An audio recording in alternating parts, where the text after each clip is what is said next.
আগে একটি ধারাবাহিক আরম্ভ হওয়া মানে প্রায় ৩ থেকে ৪ বছর চলত।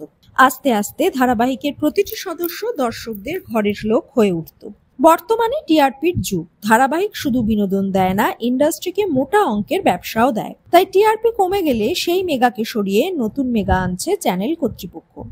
জি বাংলায় আসছে একাধিক নতুন ধারাবাহিক। আসছে কোণে দেখা আলো, যার প্রোমো ইতিমধ্যেই প্রকাশ্যে এসেছে। এরপর আসবে দুই বোনের গল্প।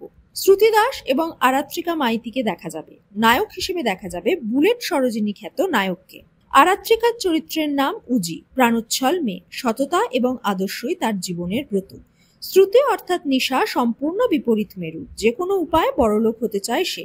সম্প্রতি গল্পের প্রোমো সামনে এলেও সিরিয়ালের নাম জানা যায়নি, কবে থেকে আসবে তাও অজানা। তবে ১ বছর আগে জি বাংলাতেই দুই বোনের একটি কাহিনী সম্প্রচার হয়েছিল, ইচ্ছে পুতুল।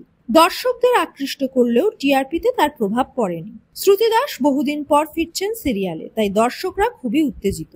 ইন্ডাস্ট্রির অন্দরে কান পাতলে শোনা যাচ্ছে দুটি নতুন ধারাবাহিকের জন্য খুব তাড়াতাড়ি শেষ হতে পারে জি বাংলার কয়েকটি জনপ্রিয় সিরিয়াল। কোণে দেখা আলো আসতে পারে আনন্দী স্লটে, তাই শেষের পথে আনন্দী। আবার রাত ১০টাতেও আসতে পারে, সেক্ষেত্রে শেষ হবে মিত্তির বাড়ি, যা কোনোদিনই মানুষের মনে ছাপ ফেলতে পারেনি। গল্পের নায়িকা পারিজাতকেও অনেকদিন দেখা যাচ্ছে না, তাই দর্শকের আগ্রহ আরো কমেছে। যদিও কর্তৃপক্ষ জানিয়েছিল শীঘ্রই পারিজাত শুটিং শুরু করবে। টিআরপিতে পিছিয়ে কোন গোপনে মন ভেসেছে, কাহিনীর তাল কেটেছে অনেক আগেই। এই মাসে শেষ পর্বের শুটিং করতে পারে তারা। মনে করা হচ্ছে হয়তো কিছুটা টাইম লিপ নিয়েই শেষ হবে জোড়াবাড়ির কাহিনী।